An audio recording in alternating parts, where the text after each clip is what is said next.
I think it's very impactful when somebody shows that they care and love someone just because they're a human, and because Christ called us to love people. And when that's demonstrated in the real world, because I feel like that's somewhat rare, it certainly leaves an impact.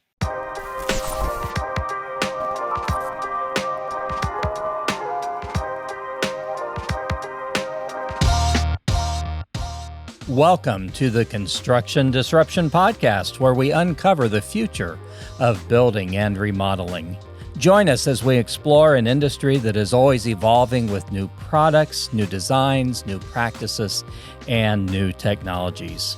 From builders to remodelers to executives, as well as sometimes folks with outside perspectives, each episode of Construction Disruption meets with forward thinkers as well as others in the know who want to share their unique insights.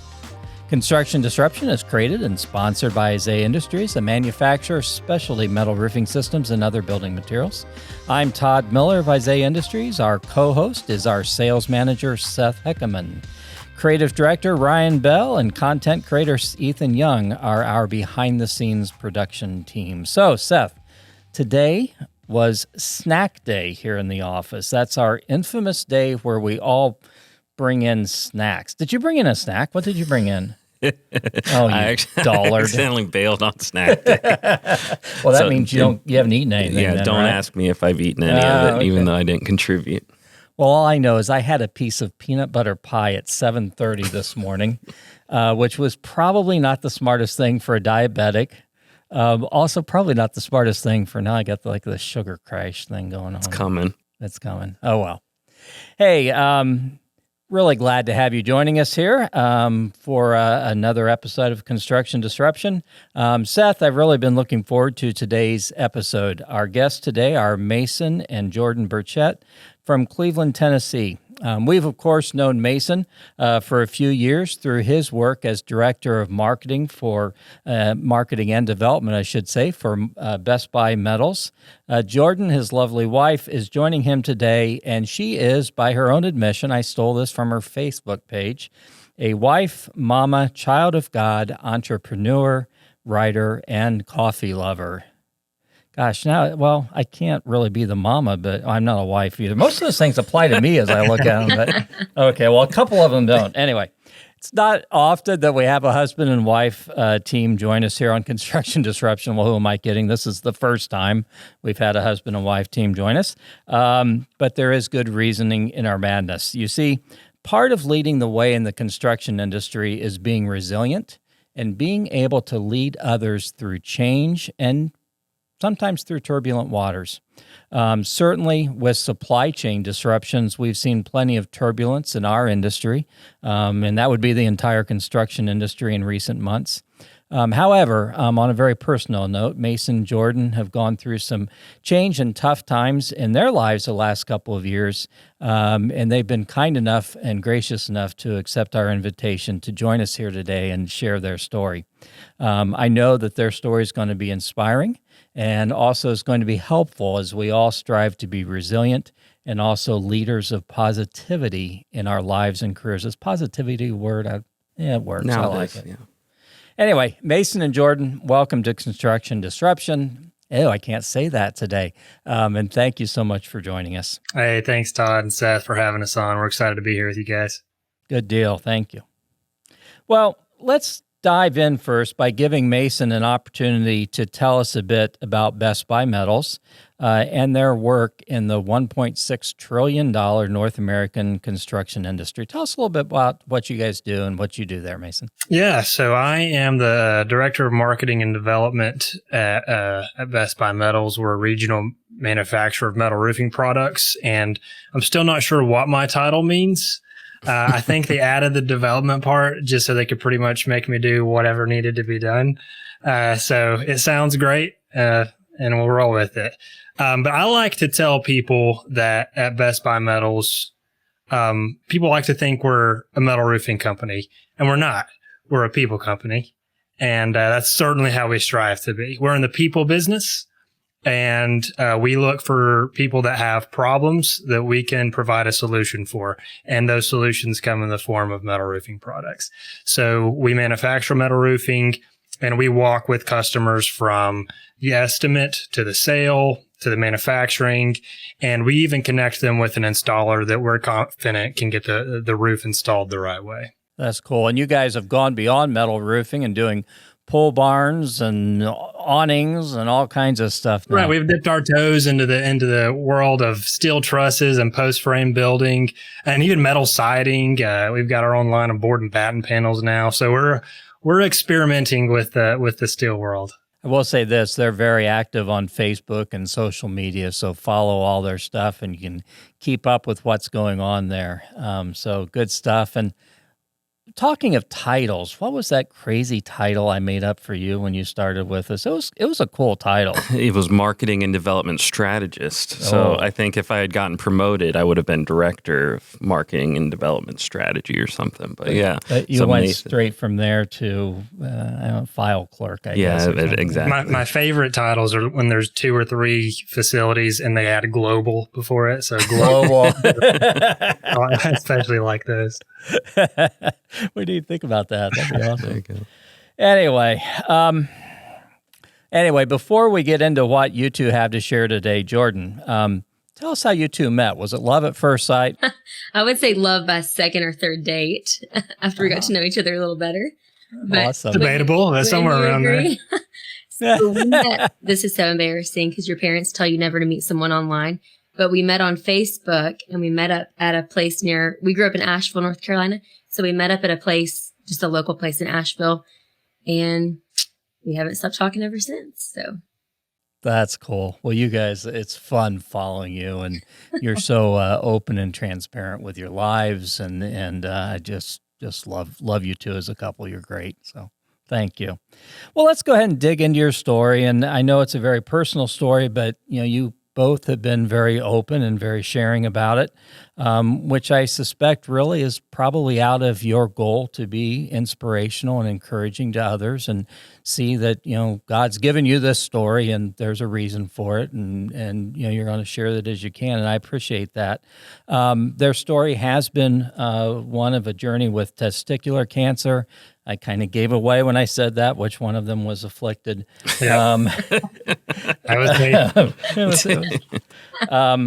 but, as I watched from the outside, and, you were kind of sharing that, gosh, I've got this diagnosis, and things happened incredibly quickly as I was kind of paying attention to things you were posting. And a lot was thrown at your family in a very short period of time. Just kind of curious, Mason, or Jordan too, if you could give us kind of an overview of the cancer discovery and the treatment and, how that all played out. Absolutely. Yeah. So I'm definitely very open about talking about it. People don't realize, but it's actually the leading cause of cancer in young men from ages 18 to early 30s. And not a lot of people are aware of it. So it needs to be talked about. I also really enjoy the reactions when I tell people I have cancer and they go, "Oh, what kind?" And then I get to tell them it was testicular cancer. It's always very awkward a couple of seconds after that. I would imagine. So, it was actually, I hadn't been to the doctor in years, probably since I was a kid, for a checkup. And I just was, we've had 2 kids and I work all the time and I feel a lot older than I am. So I was like, I need to go to the doctor. I haven't been forever.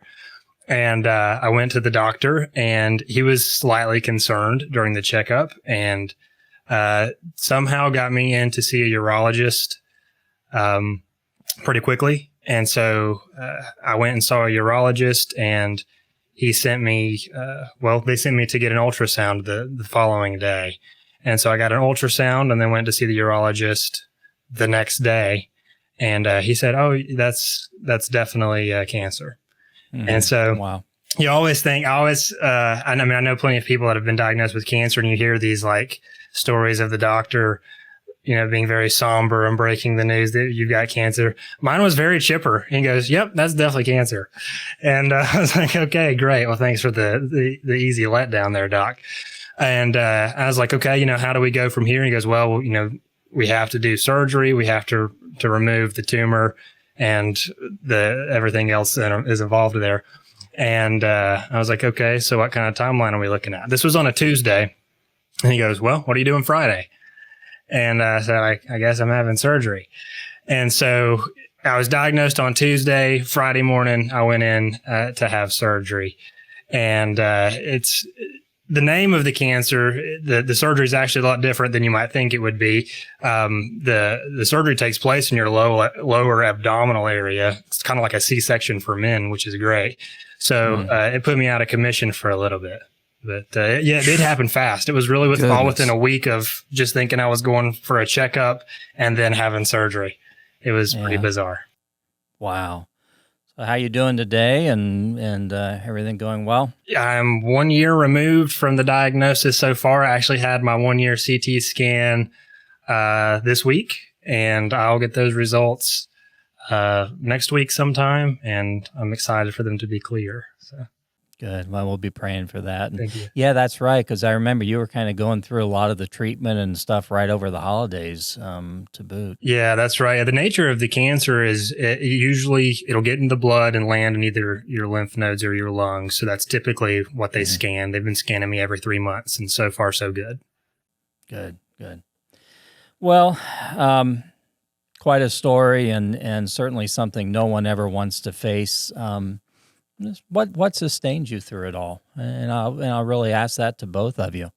Yeah, I'll let Jordan jump on this one because I've told a lot of people I certainly had moments where it was tough for me, but I think cancer was probably tougher on her than it was on me. I don't think so. Maybe physically tougher on him, obviously, because he also went through chemo. He left out a very important part. Mm-hmm. He had a whole week-long situation with chemo. Was in the hospital for a week after that with other like chemo-induced infections. So there was all that too.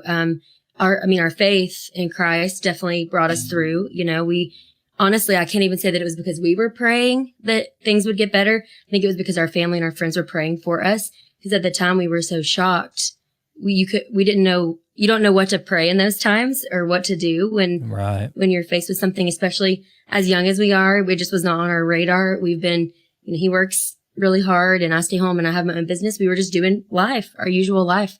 And then it just hit us. So definitely our faith got us through, and our friends and family, we had family come and stay with us to help us out with the kids because we're really far from both sides of our family. So it was. Yeah. And Todd, I'll be vulnerable here with you from a faith perspective. I would like to say I was the guy that when I was diagnosed immediately, prayed and said, it's all going to be okay. And, okay. It really wasn't what came into my mind. I didn't really have the wherewithal to pray or, like Jordan said, it was just kind of a shock. And this is where I'm so glad that, faith isn't something that's in my hands. It's in what he can do for us, because God was so good to us throughout this entire process. And it certainly wasn't because, we were so good about asking for his help. It's just because he was good at helping us. Yeah. And I can relate. My wife and I, went through cancer as well. In this case, it was her, but yeah, I can relate to that. I can understand that. Yeah. It's, you're just trying to get through to some degree and living moment by moment. And it is a lot, the prayers of others, I think, that help to sustain you and bring that feeling of love, and it's going to be okay around you. So absolutely. Good. I mean, you alluded, there certainly were some dark and difficult times. Anything that really stands out to you as having been a particularly difficult time? For sure. I consider myself very legacy minded. I'm very, into the business and success and making an impact. Dave Ramsey and, Ed Milet, and all those are my guys, and so their creeds are my creeds, and I love the legacy stuff, and really having to stare down my legacy as a 25-year-old guy wasn't something I was mentally prepared for, and so it was those periods where we didn't know if the cancer had spread. We were waiting on test results to come back. We didn't know what stage it was yet or anything like that. And that was a solid week where we really didn't have any information. And so during those days, I was going to my legacy box, and anyone that's read The Legacy Journey by Dave Ramsey knows what the legacy box is. And, combing through my will and looking at my life insurance policies and making sure, if something happens, that my family's taken care of, and then reflecting on what have I done? How have I treated people in business? What kind of friend have I been?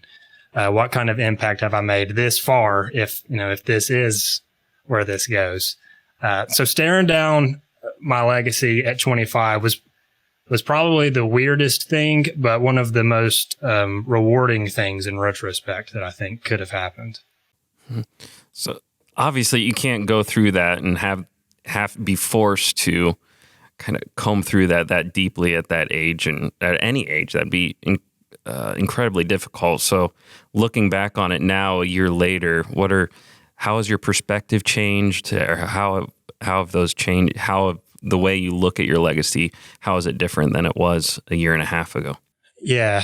And, I was, like I said, I've always been, not always, but in my adult years, my 20s, I've always been very legacy minded. So like the things that I knew mentally, that I wanted to do, none of that really changed, but there was just a certain vantage point Sure. that I don't think you can really describe unless you've been in that situation, that you gain from being in the situation, that makes everything you read in the books that much more real. And I think the will to implement those things is heightened exponentially after going through that experience. Jordan, I know you've been, particularly proactive in sharing your family's story and your journey through this.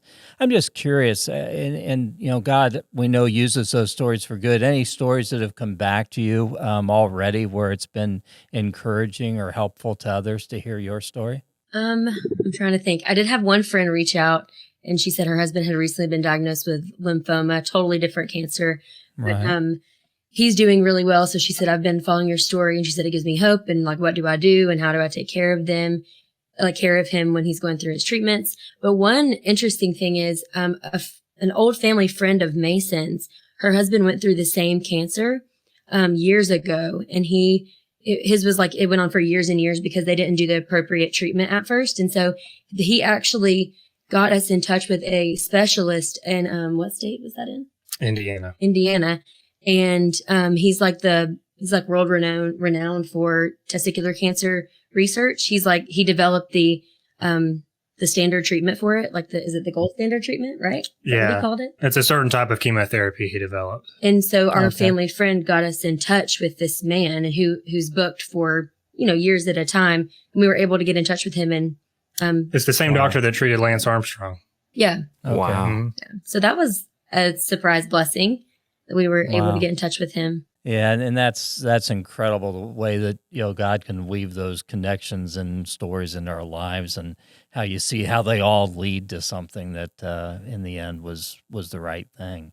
I remember hearing when you were up in Indiana, and lots of prayers for you guys at that time. That's for sure. So I'm sure that as you were going through everything, now you've got two fairly young children. They were what, 2 and 3 at the time, or in that range? Yeah, somewhere in that 2 and 4, I believe. Is what they were. Mm-hmm. How much of what was going on were they able to grasp, or how did you help them and provide them assurance through all of this that, regardless, it was going to be okay? I was passed out in the recliner most of that time, so Jordan was taking the lead on most of the reassurance. I mean, they certainly knew that something was wrong with Daddy.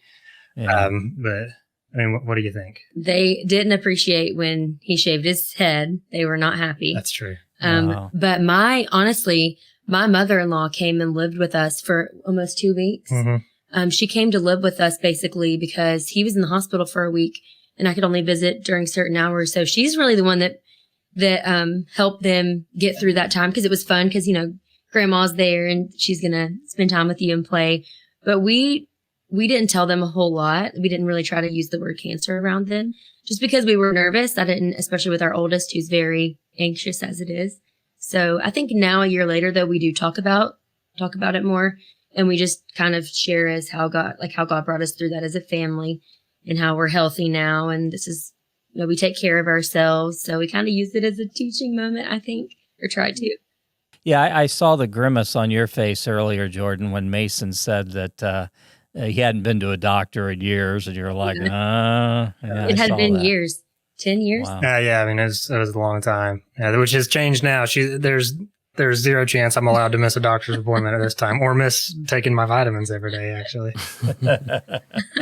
Yeah, I'm a big proponent of vitamins right now. There's no doubt about that. Yep. It certainly helps boost the immune system. Oh, yeah.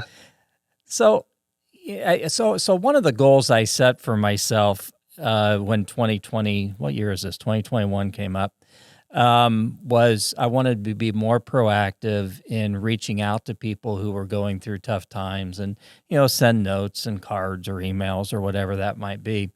I still sometimes I hear of someone, and certainly during the last year and a half, we've all known a lot of people who've gone through loss and difficult times. But a lot of times, I don't know what to say. I mean, what were some of the anything stand out as some of the things that meant most to you that folks reached out to you with that may help the rest of us know, what do you really need at that time when you're going through something like that? Yeah, absolutely. And I guess I'll brown nose because this is your podcast. But in all honesty, Todd, you checked on me frequently when I was going through that, which I appreciate. Thank you very much. But yeah, you even offered to come and sit with me at the hospital in Indiana, and we've known each other, for a couple of years, but we're not super close, But the fact that you were willing to do that made a huge impact, and I've actually told many people that don't even know who you are in my family that a guy I'm connected with in the industry owns a very successful company. Offered to come down and sit with me during my trip, and that was very impactful to me. That you were willing to take time from your busy schedule to do that. And that was actually inspiring to me to do the same for others. And I think that means a lot to people to know that they expect people that are in their close circle to be there for them. I think it's very impactful when somebody shows that they care and love someone just because they're a human. And because Christ called us to love people. And when that's demonstrated in the real world, because I feel like that's somewhat rare, it certainly leaves an impact.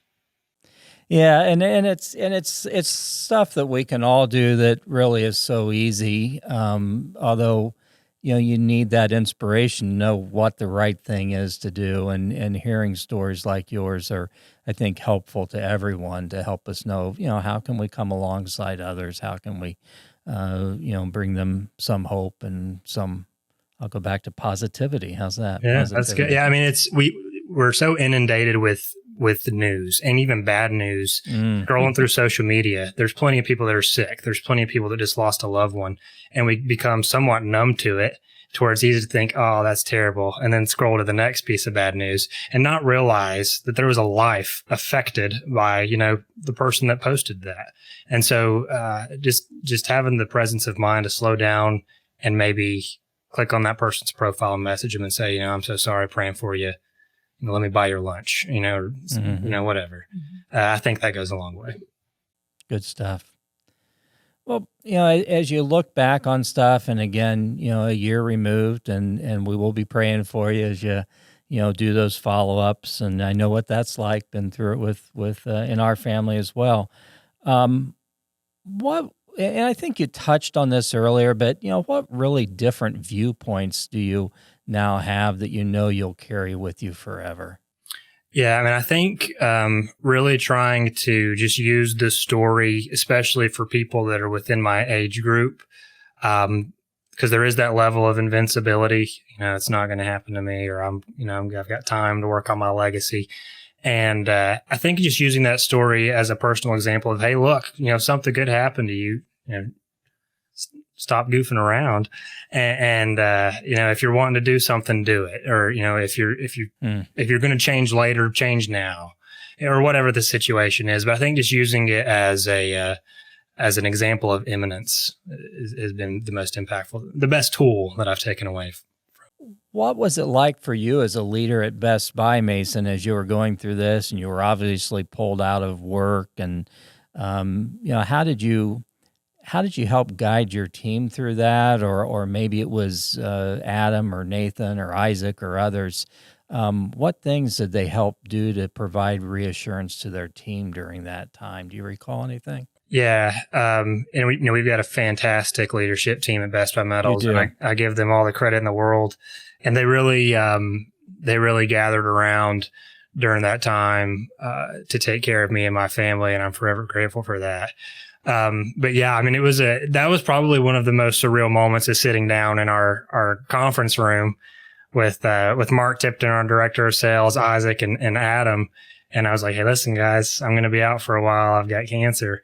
And, their first thing was, don't worry about Best Buy Metals. We've got this. We need you. Don't get us wrong, but we've got this. We'll put in the OT to make sure your stuff's taken care of. And, I think that cascaded throughout the rest of the team, and them seeing Adam and Isaac and Mark and the rest of our core leadership group step up to the plate, and making sure that there was continuity of my responsibilities, motivated everybody. And they were all, of course, very good to our family throughout that entire time.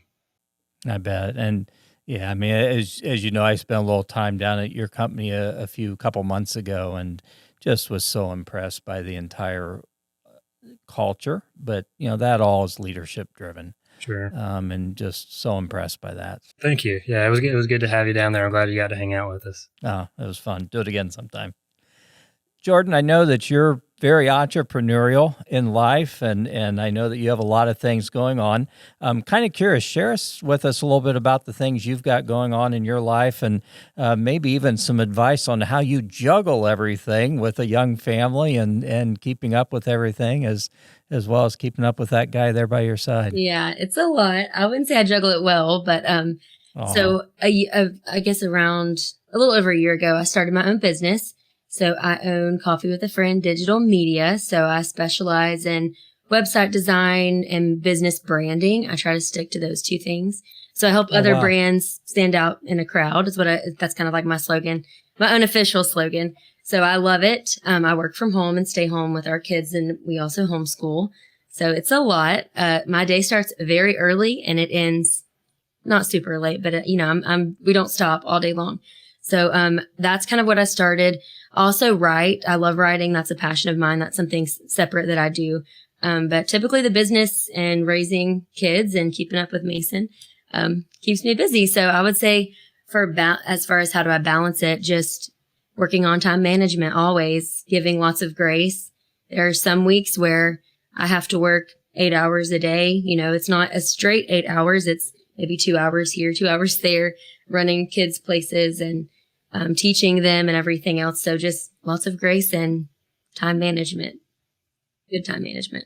So no harm in a shameless plug. How do people learn about your graphic design branding business? How can they tap into that? Yes, you can find me at www.coffeewithafriendmedia.com, or I'm on Instagram and Facebook at Coffee with a Friend Media. So you can find me there if you need a website or any kind of business branding help. I love that, Coffee with a Friend. Now I'm thinking of like Jerry Seinfeld and the comedians in cars or whatever. You need to do something like that. That'd be awesome.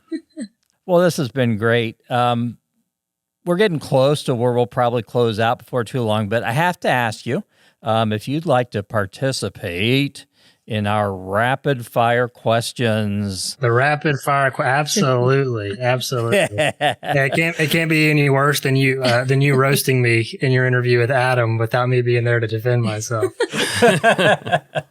I don't remember that at all. I recall you saying that if I could put a pole barn up, pretty much anybody could do it. Oh, yeah. That was. Sometimes we say things that really reflect ourselves. We just cast it on somebody else. Yeah. So rapid fire consists of 7 questions, which may be silly, they may be serious. Your only commitment is to provide a quick answer. Now, there's 2 of you, so what I thought we would do here is I will ask the question and address it to one of you first, and then I'll either ask the same or maybe a little bit different question to the other one. So you're actually going to get a total of 14 questions. All right. Sorry. So away we go, rapid fire. Jordan, what annoys you the most about Mason? No, I'm just kidding. Don't answer that. Let me find my list. I'm just kidding. Just kidding. Jordan, if you were a high school teacher, what would you teach? English. English, awesome. Man, you're a person after my own heart. Mason, what would you teach if you were? Personal finance. Now that's the Dave Ramsey coming out. Yep, I gotcha. Sure is. I gotcha. Good stuff. Mason, what is Jordan's favorite meal? Oh man, put me on the spot. I don't know. What? Probably something chicken involved. Chicken involved. Wrong. Okay. Well, so my next question was going to be Jordan, is he right? But I can't. So Jordan, what's your favorite meal? I love pizza. I could eat pizza every day, all day. That was my second guess. Pizza. Oh, whatever. I'm very simple. Good deal. Jordan, back to you. What is your bucket list vacation? Probably Italy. Italy breeds that area there in the world. Dang, you keep giving my answers. Mason, what's your bucket list vacation? That one's tough. Either Mars with Elon Musk. And William Shatner. William Shatner, of course. Or maybe Scotland. That's where my relatives are from. My ancestors are from Scotland. That's cool. We had some friends that were recently in Scotland, and they said they were going on a hunting trip. They were hunting stags. I kept wanting to comment from their Facebook page the first 3 or 4 days. It was much more of a drinking trip than a hunting trip. It is Scotland. So. It was Scotland. Okay, Mason, what's your favorite way to relax? Oh, reading a book. Absolutely. I could read books all day. We're actually about to go on vacation when we hang up with this call. We're driving to the Outer Banks. And my goal is to sit on the beach and clear 2 full books over the next 7 days. So what do you know what book you're going to read first? I do. My first book is going to be Praise of Folly by Erasmus. Oh, cool. Very good. Jordan, what's your favorite way to relax? Probably to go for a very long run with no kids or husband. You could append with no kids to any answer, and it applies. Well, I only had one kid. I remember that. Although, Seth is about in the same boat as you guys with 2 kids right now. He feels our pain. You can say anything with no kids. Yep. That's our favorite way to relax. Absolutely. Okay, Jordan. There is a infamous photo of Mason going around on Facebook. Do you still will let him wear the bright green pants, yellow belt, yellow shirt, and yellow bow tie? No, we got rid of those the first year we were married. Maybe the first 6 months we were married. Those went to Goodwill, so no. And those pants were expensive, so I'm still bitter about that. So, you can go buy them for $1.50 at Goodwill. Exactly. No one's bought them yet. They're still You're probably not. Probably. So I'm thinking of these at Goodwill. You'll recognize the person who buys them. Well, Mason, my question for you is going to be, what in the world were you thinking? That's an excellent question. And the good thing about cancer is I can always say, I went through chemo since then. I don't know what I was thinking. Terrible. Good answer. Mason, when you were younger, what did you want to be when you grew up? A meteorologist. I was reading college textbooks in meteorology when I was in middle school, and it didn't pan out. Somehow wound up in metal roofing. I don't know exactly how that happened. Well, we do think a lot about the weather in this industry. So I guess that works. And I've got a good friend here in Chattanooga that's our local meteorologist. So, you know what? Some of that dream got fulfilled vicariously through him, I guess. Oh, that's awesome. Jordan, same question. What did you want to be when you grew up? I think I originally wanted to be a teacher. Oh, awesome. She's since changed her mind since we started homeschooling. Homeschooling. Yeah. I'm like, I don't want to do this anymore.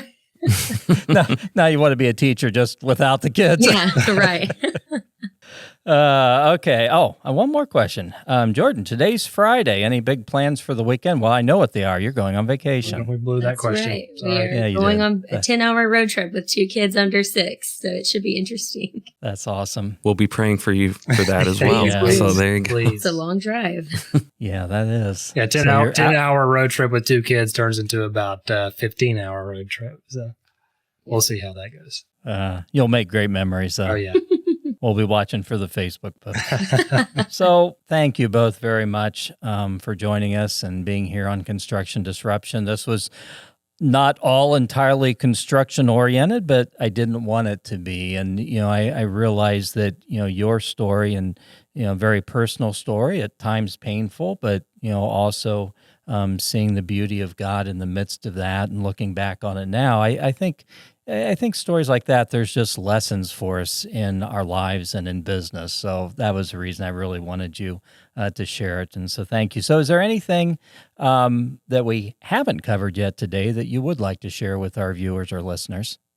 I don't think so. I'm excited about what you guys are doing with the podcast. It's right in line with what we try to do. And I'm excited to see the industry, the metal roofing industry in particular, grow and expand and evolve into such a user-focused platform. And I love seeing the podcast. The hype is real. I've heard a lot of people talking about this podcast that aren't right in you guys' inner circle. So you're already making waves out there, and we really appreciate that. Well, as you guys do too, and thank you. And sorry, you were at MetalCon. I missed you last week. You were there. I didn't get to make it. No, you weren't there. Okay, well, I missed Adam. Adam spoke. No, it's actually his fault. His wife is very pregnant, and so right. We both got kicked out of the plane. So, no, we didn't get to make it. We didn't get to make it down there. Hopefully next year. Well, now I don't feel so bad that I didn't see you there because I got home and I was like, how did I miss them? You would have seen me in my bright green pants if I had been. I can only wear them when I'm out of town. I would have seen that. Well, we'll be thinking of them. So they're due any time, right? Oh yeah, any second now. Awesome. Well, we'll be watching for that. So you had shared, you're welcome to give a shameless plug again, Jordan. I'm just kind of curious, how would folks connect with either one of you if they wanted to? Yeah, so you can find me at my business at www.coffeewithafriendmedia.com. I'm also on Facebook, Instagram, the same handle, Coffee with a Friend Media. So that's where you can find me there on Facebook. Yep. And again, I work for Best Buy Metals, and a big part of what we're doing right now is educating consumers and contractors on proper methods to install the products that we manufacture. And so you can connect with us at metalroofingu.com. And all the videos and socials and poorly written blog posts are there. Well, this has been great. Thank you both very much for taking time out of your busy lives and joining us here today on Construction Disruption. Did you have anything else, Seth? No, this is fantastic. Thank you for the light and witness that both of you are, both in your personal circle and our industry as well. So very grateful for it. Thanks, Seth. Thanks. So thank you to our viewers and listeners for tuning in to this episode of Construction Disruption with our guests, Mason and Jordan Burchette. I hope that you have been as touched and inspired by their story as we have been. Please watch for future episodes of our podcast. We have more great guests coming up on tap in future episodes. And don't forget to leave a review on Apple Podcasts or YouTube. Until then, we encourage everyone, go out, change the world for someone, make them smile, bring them encouragement, bring them a little hope. Those are all some very powerful things that we can do, like we touched on earlier, to change the world one interaction at a time. So God bless. Take care. This is Isaiah Industries signing off until the next episode of Construction Disruption.